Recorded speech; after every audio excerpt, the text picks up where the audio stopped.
How much can a single decision change the course of multiple lives? It's a question we rarely ask ourselves in the moment. Perhaps it's because most decisions don't seem all that important at first. But then again, what if a seemingly small decision changed everything for someone else? Could it come back around, years later, in ways you never imagined? The knock came early that morning, loud and deliberate, shaking the thin walls of the old house. The Roberts family was already up. How could they not be, when every day felt like a race against time? There was rent to pay, food to buy, and a life to hold together by threads that frayed more with every passing month. James Roberts, a proud man, despite his struggles, opened the door, and there stood Mr. Harold Grayson, the landlord. His expensive suit and polished shoes seemed out of place on the weather-worn porch of the small, run-down house. Grayson's expression was cold, almost indifferent, as he held a piece of paper out to James. "It's time," Grayson said flatly. "You're 3 months behind on rent. I need you out by the end of the week." James took the paper with trembling hands. He had known this day was coming, but that didn't soften the blow. Behind him, his wife Sarah and their young son Marcus looked on, their faces a mix of fear and resignation. Marcus, only 10 at the time, clutched his toy truck as if it were the last stable thing in his world. "Please," James said, his voice cracking. "We just need a little more time. I've got a new job lined up. I can make it up to you, I swear." But Grayson's eyes didn't waver. "I've given you enough time. This isn't personal, it's business. You have until Friday." And with that, Grayson turned and walked back to his gleaming car, leaving the Roberts family in stunned silence. It wasn't the first time a landlord had evicted someone, nor would it be the last. But in that moment, to the Roberts family, it felt like the end of the world. Little did they know, this moment would plant a seed that would grow and fester for years to come, setting in motion a series of events that would bring them face to face with the man who had torn their lives apart. 10 years later, Marcus Roberts sat at his desk in a high-rise office, overlooking the bustling city below. The years had been kind to him, or rather, his hard work had finally paid off. He had climbed the corporate ladder, starting as a junior analyst and now managing a team of his own. The memory of that eviction still haunted him, but it had also fueled him. Every success he achieved was a step away from that dilapidated house, a reminder that he would never again be at the mercy of someone like Harold Grayson. Yet life, as it often does, had a way of coming full circle. One afternoon, Marcus received a call from his assistant. "There's a man here to see you, Mr. Roberts. He doesn't have an appointment, but he says it's urgent." Marcus sighed. His schedule was packed, but something in the assistant's tone made him pause. "What's his name?" "It's Harold Grayson." For a moment, Marcus couldn't speak. The name hit him like a punch to the gut. Grayson? The same Harold Grayson who had evicted his family all those years ago. What could he possibly want? "Send him in," Marcus said, his voice calm but his mind racing. The door opened, and in walked a man Marcus barely recognized. Grayson's once immaculate appearance had faded. His suit, though still expensive, hung loosely on his frame. His hair, once neatly combed, was now streaked with gray. There was no arrogance in his posture, no cold detachment in his eyes. Instead, Marcus saw something he never expected: desperation. "Mr. Roberts," Grayson began, his voice quieter than Marcus remembered. "I need your help." "How do you respond to the man who once held your life in his hands?" Marcus sat back in his chair, watching Grayson closely. The silence in the room was thick, and for a moment, Marcus considered sending him away without a word, just as Grayson had done to his father. But Marcus wasn't that person. He had grown beyond that pain, at least, he liked to think so. "What could you possibly need from me, Mr. Grayson?" Marcus asked, his tone sharp but controlled. Grayson sighed, running a hand through his thinning hair. "I'm in trouble. Financial trouble. The property market has collapsed, and I've lost most of my assets. I have debts I can't pay, and if I don't get help soon, I'll lose everything." Marcus raised an eyebrow. "And you came to me?" Grayson shifted uncomfortably in his seat. "I've heard about your success. You've built something incredible, something I couldn't have imagined when we last met." Marcus felt a bitter laugh rise in his throat. "You mean when you threw my family out onto the street?" Grayson's face fell. "I was wrong. I know that now. I was caught up in my own world, in my own greed. But I'm asking, no, begging, you to help me. What would you do if the person who hurt you now stood at your mercy? Marcus looked out the window, his mind replaying that day on the porch, the fear in his father's eyes, the tears on his mother's face, the way he had clutched his toy truck, not understanding fully what was happening, but knowing enough to feel the pain of it. I built my life from nothing, Marcus said quietly, almost to himself. You took everything from us, and now you expect me to help you. Grayson's hands shook as he leaned forward. I know I don't deserve your help. But please, I've got a family of my own. They depend on me. I can't lose everything. Marcus closed his eyes. The irony of the situation was almost too much. Grayson, the man who had once shown no mercy, now sat in front of him, pleading for the same. I've never forgotten that day, Marcus said, turning his gaze back to Grayson. It pushed me to work harder, to make sure I would never be in that position again. But you never thought twice about what you did to us. Grayson looked down, shame coloring his features. You're right. I didn't. And I've regretted it every day since. Can people change? Marcus had asked himself that question many times. Could someone like Harold Grayson truly feel remorse? Could he change? Or was this just desperation talking? The room fell into silence once more. Marcus thought about his parents. They had eventually found their footing, but the scars of that eviction had never really faded. His father had taken a job that barely paid the bills, his mother had fallen into depression, and Marcus himself had spent years wrestling with feelings of inadequacy and anger, but despite it all, they had survived. And Marcus had thrived. Now, sitting in this office, in front of the man who had once held his family's future in his hands, Marcus had a decision to make. Would he help? Could he let go of the past, or was the pain too deep, too raw? Finally, Marcus spoke. I'll think about it. But you need to know, whatever happens, you won't get back what you lost. Some things can't be undone. Grayson nodded slowly, a flicker of hope in his eyes. Thank you. As Grayson stood to leave, Marcus watched him go, feeling the weight of the past lift, just a little. Perhaps people could change. Or maybe, they simply learned to live with their mistakes. What would you have done? Marcus wasn't sure if he had made the right choice, but he knew one thing for certain: life had a way of coming full circle, and sometimes, the most important decision you make isn't about revenge or forgiveness, it's about choosing who you want to be in the end. Chapter 1, The Knock. The sound of a heavy, deliberate knock echoed through the small, run-down house. It was early, much too early for an ordinary visitor, but this wasn't just any visit. Inside the modest kitchen, James Roberts, a man in his late 30s with lines of weariness etched into his face, exchanged a glance with his wife, Sarah. She was already up, moving slowly, tired from another sleepless night. They both knew what was coming. James, Sarah whispered, fear lacing her voice. Her hands absent-mindedly rubbed her rounded belly, the stress of her pregnancy adding to their already overwhelming burden. James set his coffee down with a thud and stood. His tall, once athletic frame now slouched under the weight of years of struggle. He wiped his hands on his faded jeans and took a deep breath before heading to the door. On the porch stood Harold Grayson, the man who held their future in his hands. His tailored suit, pristine and expensive, was a harsh contrast to the peeling paint and sagging wood of the Roberts house. Grayson was in his late 40s, his salt and pepper hair neatly combed, his expression one of practiced indifference. Morning, Mr. Roberts, Grayson began, his voice cold and detached. He handed James a piece of paper. I'm afraid this is your final notice. You're 3 months behind on rent. You have 1 week to vacate the premises. James looked down at the eviction notice, his hand trembling as he held it. He had expected this, but that didn't make it any easier. Behind him, Sarah stood in the doorway, her face pale, her eyes wide with fear.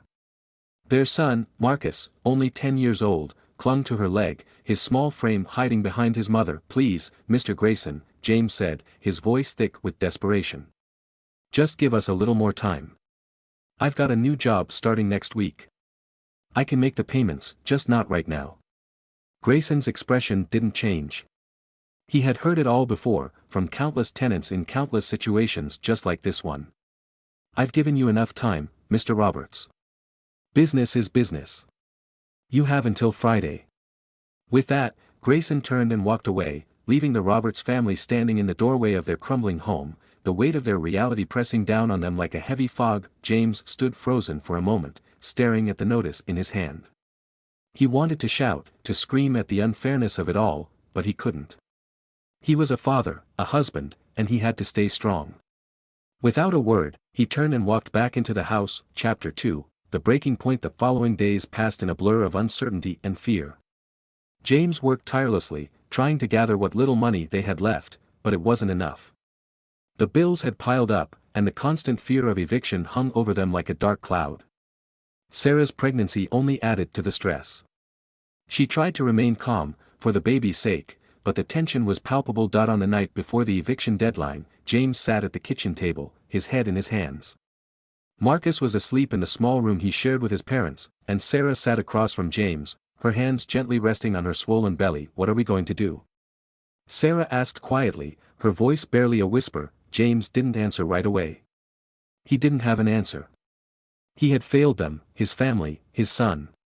He had tried so hard, but it wasn't enough. The weight of that realization was crushing. "I don't know," he finally admitted, his voice hoarse. "I just don't know." Chapter 3, the eviction. The following morning came too soon. James woke to the sound of a car pulling up in front of the house. He glanced out the window and saw Grayson's sleek black car parked at the curb. Behind it, a moving truck was already idling. "Time's up," James muttered to himself as he got out of bed. He dressed quickly and went to wake Marcus, trying to put on a brave face for his son. "Come on, bud. We have to go," James said, gently shaking Marcus awake. Marcus rubbed his eyes and looked up at his father, confused. "Where are we going, Dad?" James didn't have the heart to explain. He just helped Marcus get dressed and sent him to pack his things. By the time James and Sarah were ready, Grayson was already at the door, along with two movers who stood silently behind him, waiting for instructions. "You're out of time, Mr. Roberts," Grayson said as James opened the door. His tone was final, leaving no room for negotiation. James nodded, defeated. He stepped aside, letting the movers enter. They began packing up the few possessions the Roberts family had, loading them into the truck with mechanical efficiency.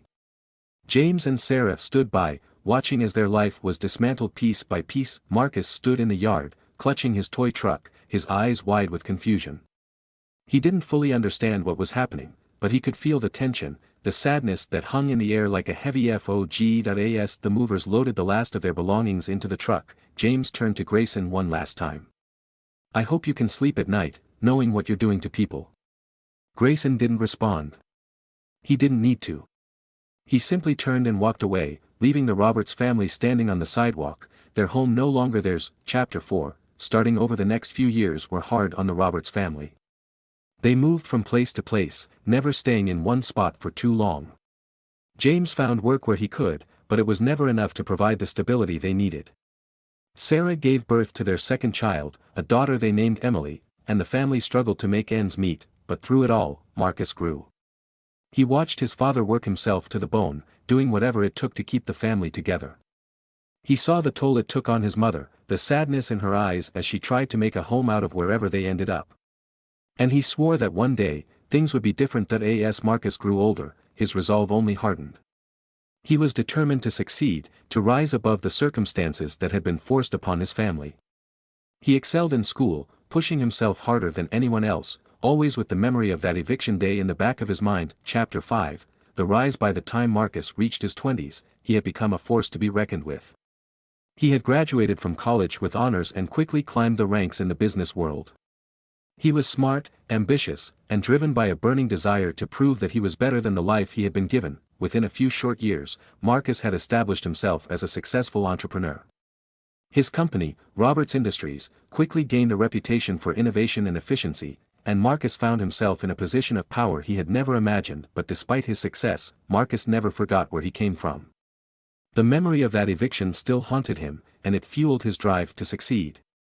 He had worked tirelessly to build a life for himself, but there was always a part of him that longed for justice, for revenge. Chapter 6, the return of Grayson. One afternoon, as Marcus sat in his office, reviewing contracts, his assistant knocked on the door. "Mr. Roberts, there's someone here to see you," she said hesitantly. Marcus glanced up from his work.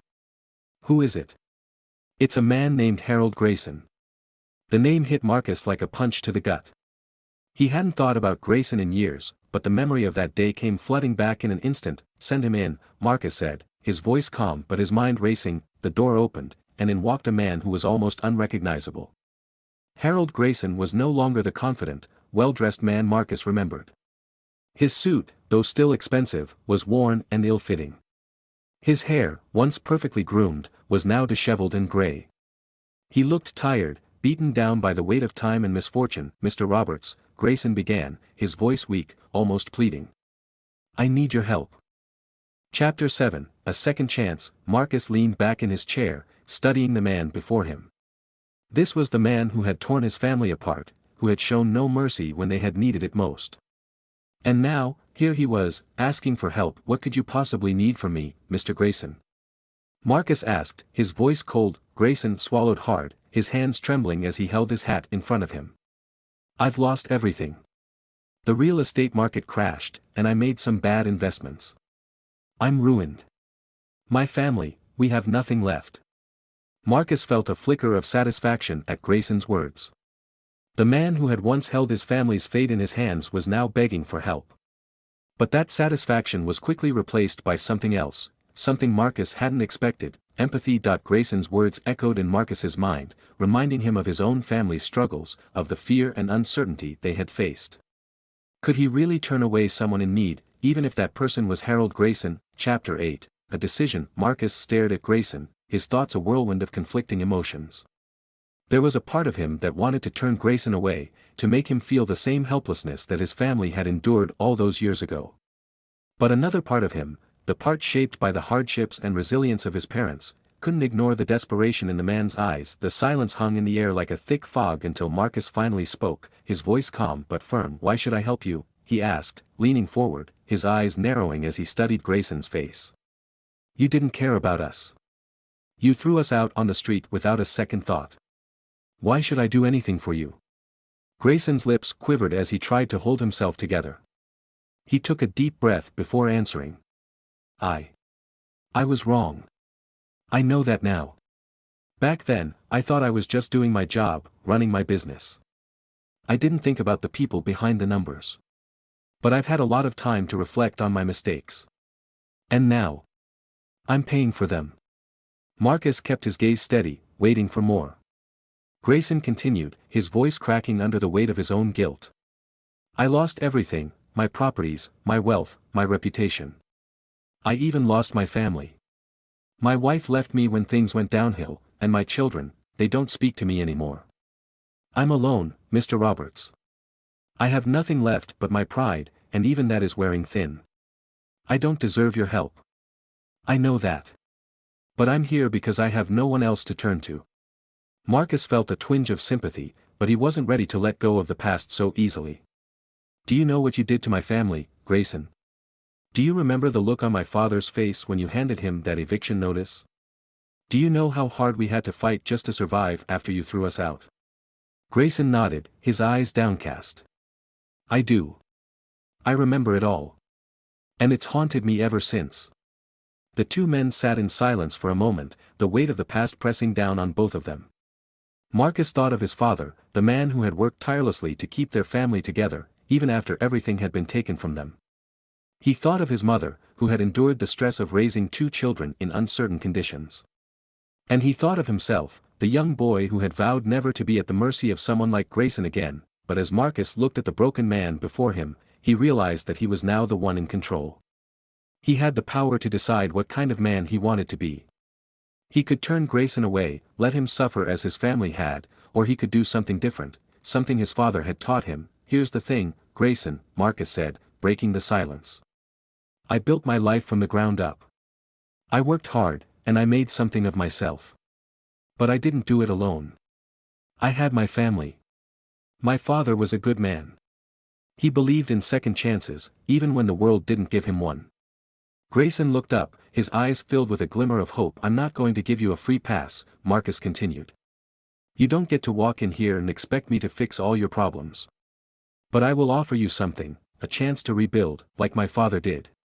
You'll have to work for it, and it won't be easy, but I'll help you. Not because I owe you anything, but because I don't want to be like the man you were." Grayson's face crumpled, and tears welled up in his eyes. He was a man unaccustomed to showing vulnerability, but in that moment, he allowed himself to break. "Thank you," he whispered. "Thank you, Marcus. I don't know what to say." "Don't thank me yet," Marcus said, standing up. "Like I said, you'll have to work for it. You're going to start from the bottom, and you're going to learn what it means to build something for yourself." Grayson nodded, wiping away the tears that had begun to fall. "I'll do whatever it takes. I promise you." Chapter 9, A New Beginning. The next few months were a test for both men. Marcus put Grayson to work at one of his smaller companies, a modest real estate management firm that was struggling to find its footing. Grayson, once a powerful and respected figure in the real estate world, now found himself in a position he hadn't been in for decades, at the bottom. That he started by handling menial tasks, filing paperwork, and managing minor tenant issues. It was humbling work, far removed from the luxury he had once enjoyed. But it was work, and Grayson accepted it with a quiet dignity. He showed up every day, put in the hours, and slowly began to regain a sense of purpose. Marcus watched from a distance, keeping a close eye on Grayson's progress. At first, he wasn't sure how Grayson would handle being on the other side of the business, the side where people weren't just numbers but lives affected by every decision. But to Marcus's surprise, Grayson took the lessons to heart. He began to engage with the tenants, listening to their concerns and treating them with the empathy and respect he had once lacked. He worked late into the evenings, reviewing reports and finding ways to improve the firm's operations. It was as if Grayson was trying to redeem himself, not just in Marcus's eyes, but in his own. One evening, after a long day at the office, Marcus received a call from Grayson. "I wanted to thank you, Marcus," Grayson said. His voice was steady, but there was an underlying sincerity that hadn't been there before. "For giving me this chance.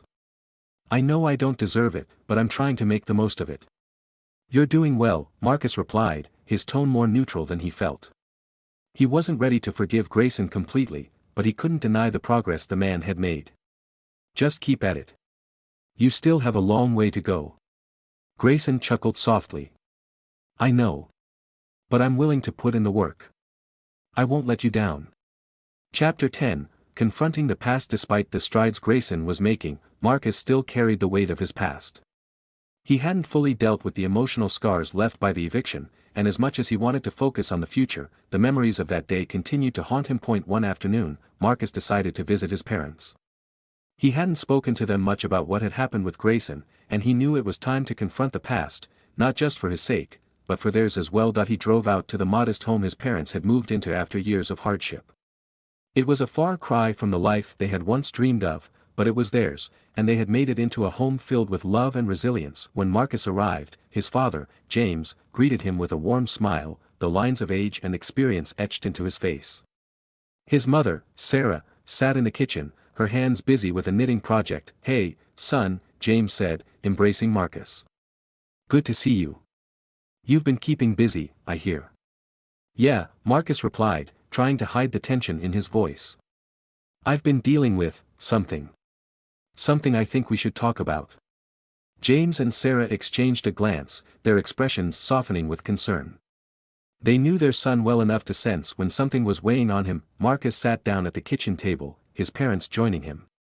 He took a deep breath before speaking. "It's about Grayson," he said quietly. His father's face hardened at the name, and his mother's hands stilled on her knitting. The tension in the room was palpable, the memories of their eviction still raw, even after all these years. "What about him?" James asked, his voice steady but laced with old pain. "He came to me a few months ago," Marcus explained. "He's lost everything, his business, his money, even his family. He asked me for help." Sarah's eyes widened in surprise. "And what did you do?" Marcus hesitated. "I gave him a chance. I didn't want to, but I couldn't turn him away. I offered him a job at one of my smaller firms. He's been working hard, trying to make things right."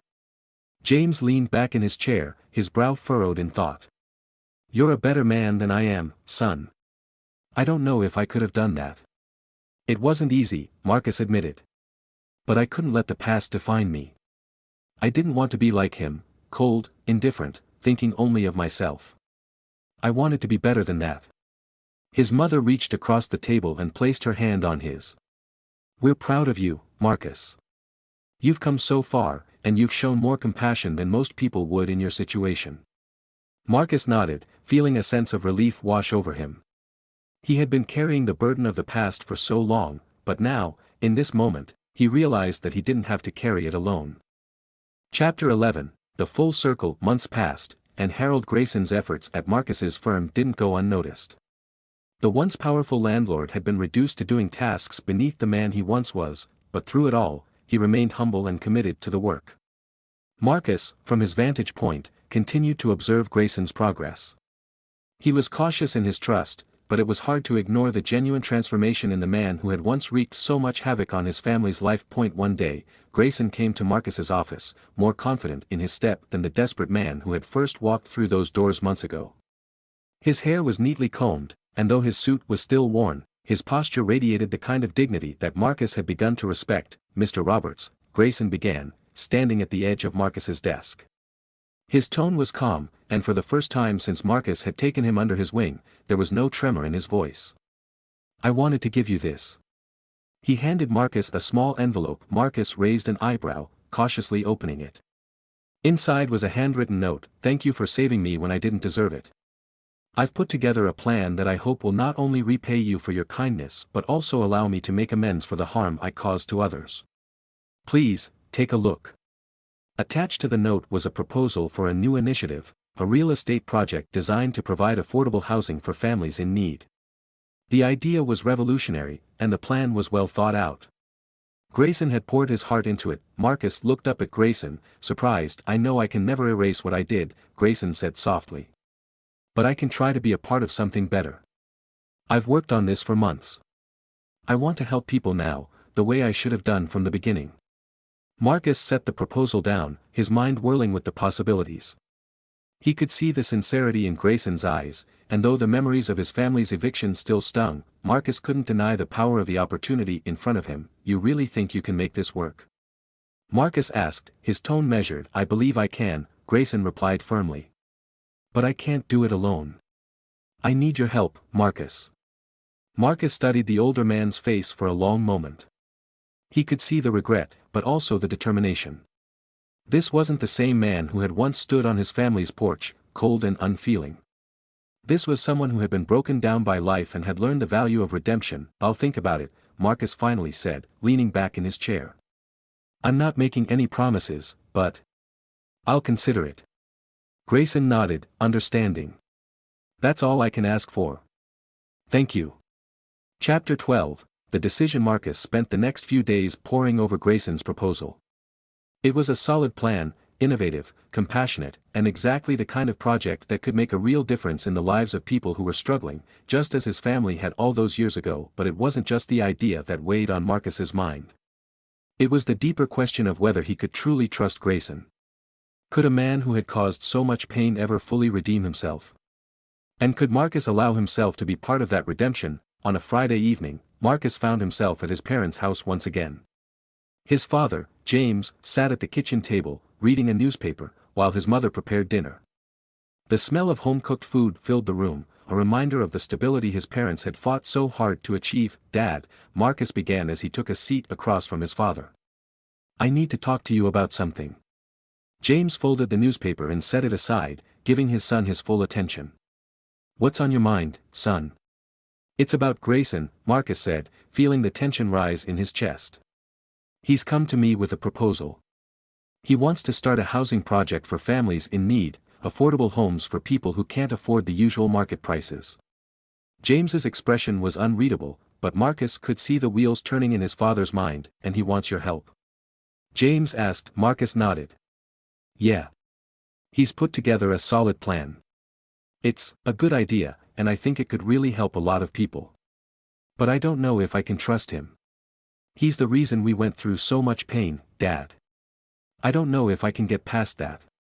James leaned back in his chair, his gaze distant as he thought about what his son had said. "It's not an easy thing, forgiving someone who's hurt you. Especially when that hurt cuts deep." Marcus stayed silent, waiting for his father's wisdom, which always came slowly but surely. "But here's the thing, Marcus," James continued. "Grayson was wrong. There's no question about that. He caused a lot of damage, not just to us, but to a lot of people, I'm sure. But people can change. You've seen that, haven't you? Marcus nodded slowly. I believe in second chances, James said quietly. I always have. But it's not just about giving him another shot. It's about what you do with the chance you're given. If Grayson's offering to use his experience and his resources to help people, that's something worth considering. Marcus thought about his father's words. He had spent so much of his life driven by anger, by the desire to prove that he was better than the circumstances that had been forced upon him. But now, standing on the other side of success, he realized that there was something even more important than proving himself, creating a legacy that meant something. Thanks, Dad, Marcus said, feeling a sense of clarity settle over him. James smiled. I know you'll make the right decision, son. You always do.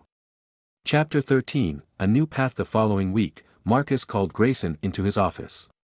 The older man entered, nervous but hopeful, as he sat across from Marcus's desk.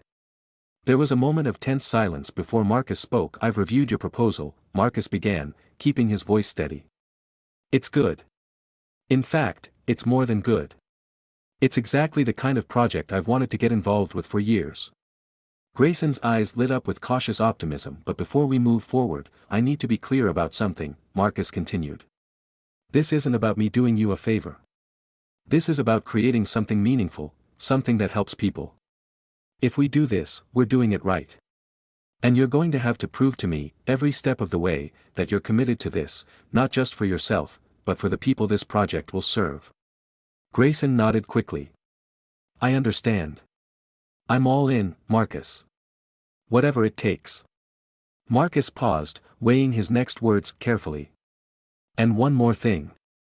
You're going to be dealing with families, people who are in the same position we were in years ago. You need to understand their struggles. If you don't have empathy for them, this project won't succeed. Grayson's expression grew serious, and he nodded again. I do understand. I know what it's like to lose everything. And I want to make it right. Marcus studied him for a moment longer, searching for any hint of insincerity. But all he saw was a man who had been humbled by life and was genuinely trying to change. All right, Marcus said, leaning back in his chair. Let's do it. Chapter 14, Building a Legacy. The following months were a whirlwind of activity as Marcus and Grayson worked together to bring the affordable housing project to life. They scouted locations, met with architects, and consulted with community leaders to ensure that the project would meet the needs of the people it was designed to serve. Grayson threw himself into the work, often staying late into the night to oversee every detail. He was no longer the detached businessman who had once evicted families without a second thought. Now, he was deeply invested in making sure that this project succeeded, not just for his own redemption, but for the people who would benefit from it. As the months passed, Marcus began to see the full extent of Grayson's transformation. He watched as Grayson met with families, listening to their stories and their struggles, offering them empathy and understanding that Marcus never thought possible from the man who had once been so heartless. One day, as they stood together at the construction site of the first housing development, Grayson turned to Marcus. I don't think I've ever truly thanked you, Grayson said, his voice thick with emotion. You didn't have to give me this chance, but you did. And because of that, we're creating something that will help people for years to come. I'll never be able to repay you for that. Marcus looked out at the rows of houses being built, the sounds of hammers and saws filling the air. He thought about his father's words, about second chances, and about the legacy they were creating together. You've repaid me, Marcus said quietly. Not with money or apologies, but by proving that you've changed. That's all I needed. Grayson nodded, his eyes glistening with tears. For the first time in years, he felt a sense of peace. He had spent so long trying to outrun his past, but now, thanks to Marcus, he was building a future that mattered. Chapter 15, Full Circle. The affordable housing project was a success, and over the next several years, Marcus and Grayson continued to expand their efforts, helping hundreds of families find stable homes and a sense of security. The pain of the past had not been erased, but it had been transformed into something far more powerful, a legacy of hope and redemption. Marcus, now a respected leader in the business world, had not only built an empire but had also built a life filled with meaning. His family, once torn apart by hardship, now stood stronger than ever, proud of what they had overcome and what they had achieved together. As for Grayson, he found a new sense of purpose in his work, dedicating the rest of his life to helping others avoid the same mistakes he had made. He no longer saw himself as the powerful landlord who had once held people's lives in his hands. Instead, he saw himself as a man who had been given a second chance, and he vowed never to waste it. One day, as Marcus stood in front of a newly completed housing development, he thought back to the moment Grayson had first walked into his office, desperate and broken. He had never imagined that the man who had caused his family so much pain would one day become his partner in something so meaningful. Life, Marcus realized, had a way of coming full circle.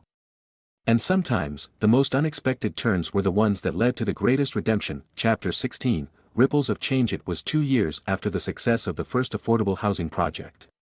Marcus Roberts sat in his office, gazing out at the cityscape. The towers of concrete and steel stood as monuments to progress, yet somewhere beyond those towering structures were the humble homes his company had built, houses where families now thrived, where children had a place to call home, where the weight of uncertainty no longer hung over their heads. The housing initiative had grown beyond Marcus's wildest dreams. What started as a single project, driven by Harold Grayson's proposal, had evolved into something much larger. Grayson had proven his dedication, and the two men now worked in tandem, expanding the scope of their efforts to communities all across the region. The initiative had become a model for other cities, earning praise from policymakers, community leaders, and even national media outlets. Despite the public success, Marcus often found himself reflecting on the more personal aspects of this journey. He still felt the echoes of his childhood, the ache of those uncertain nights, when he had wondered whether his family would ever find stability. The memories kept him grounded and pushed him to think beyond financial success. The true measure of his achievements, he realized, wasn't in the buildings he constructed, but in the lives he touched. Grayson, too, had changed. The man who once lived for power and profit had transformed into someone Marcus could respect. Grayson had learned to listen, not just to Marcus, but to the communities they worked with. He had spent time talking to tenants, listening to their stories, hearing their struggles. It was clear to Marcus that Grayson was no longer the same man who had once evicted his family. He had been humbled, and he had learned to empathize. But even as the projects flourished, Marcus felt the stirrings of a new challenge. He had been focused on rebuilding communities, but now he wondered if it was enough. What about the systemic issues that kept so many families trapped in cycles of poverty? Affordable housing was only one part of the solution. What about education, healthcare, and access to jobs? Marcus knew he had more work to do. Chapter 17, The Weight of Leadership. The success of the housing initiative brought new opportunities, and new pressures. Marcus found himself in high demand. Politicians wanted his advice on housing policy. Nonprofits sought his partnership for community projects. Corporations offered to fund his next big initiative, hoping to associate themselves with the social good he had become known for. But with each new opportunity came new responsibilities, and Marcus found himself increasingly stretched thin. He began to feel the strain of balancing his personal life with the demands of his work.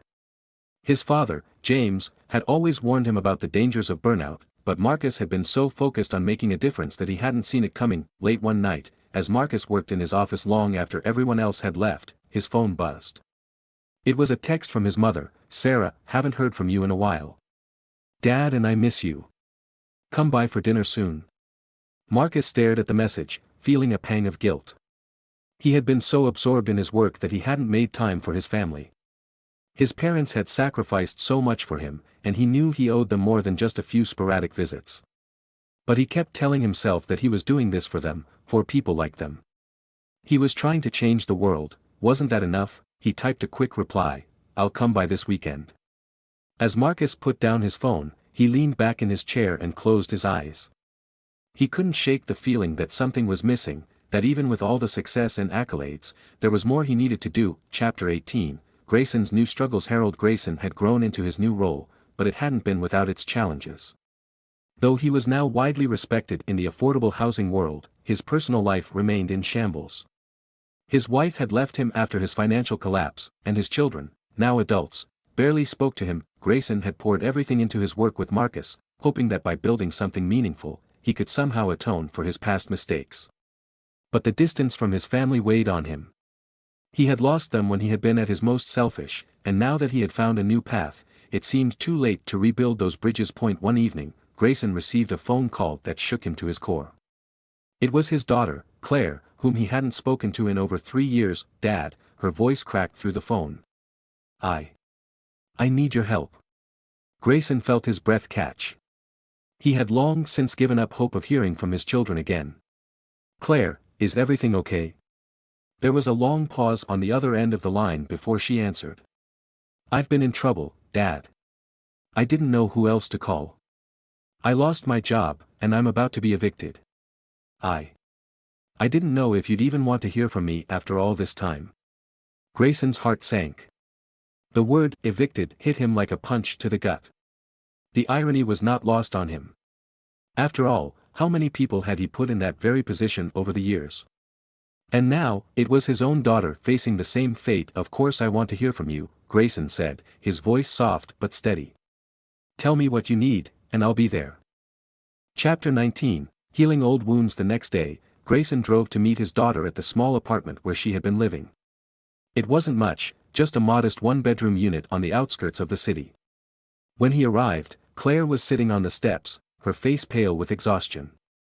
It was clear she had been through a lot, and Grayson felt a deep pang of regret as he approached her. "Hey, Claire," Grayson said softly, unsure of how to bridge the years of distance between them. Claire looked up at him, her eyes red from crying. "I didn't know if you'd come." Grayson sat down beside her, taking a deep breath. "I'm sorry, Claire. I'm sorry for everything, for not being there, for not being the father you needed. But I'm here now, and I'll do whatever I can to help." Claire nodded, wiping away her tears. "I didn't know where else to turn. I've been trying to keep things together, but it's hard."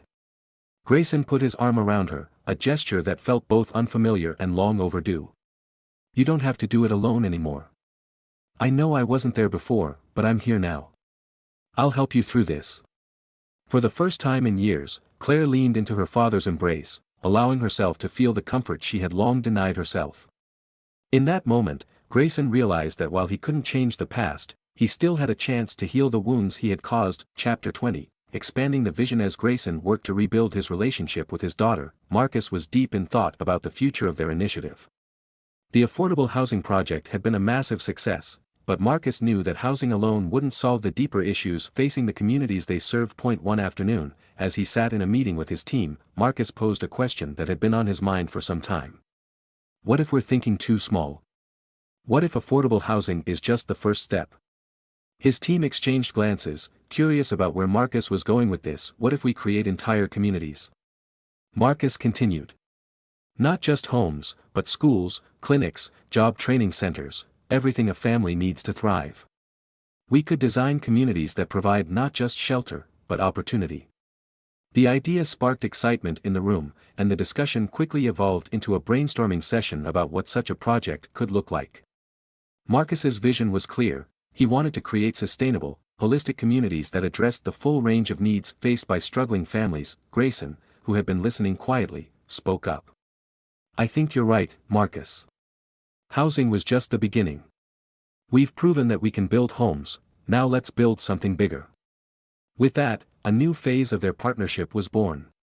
Together, Marcus and Grayson began planning their most ambitious project yet, a fully integrated community designed to provide not only housing but also education, healthcare, and employment opportunities. Chapter 21, The Road Ahead. As Marcus and Grayson embarked on their new venture, they both knew that the road ahead would be filled with challenges.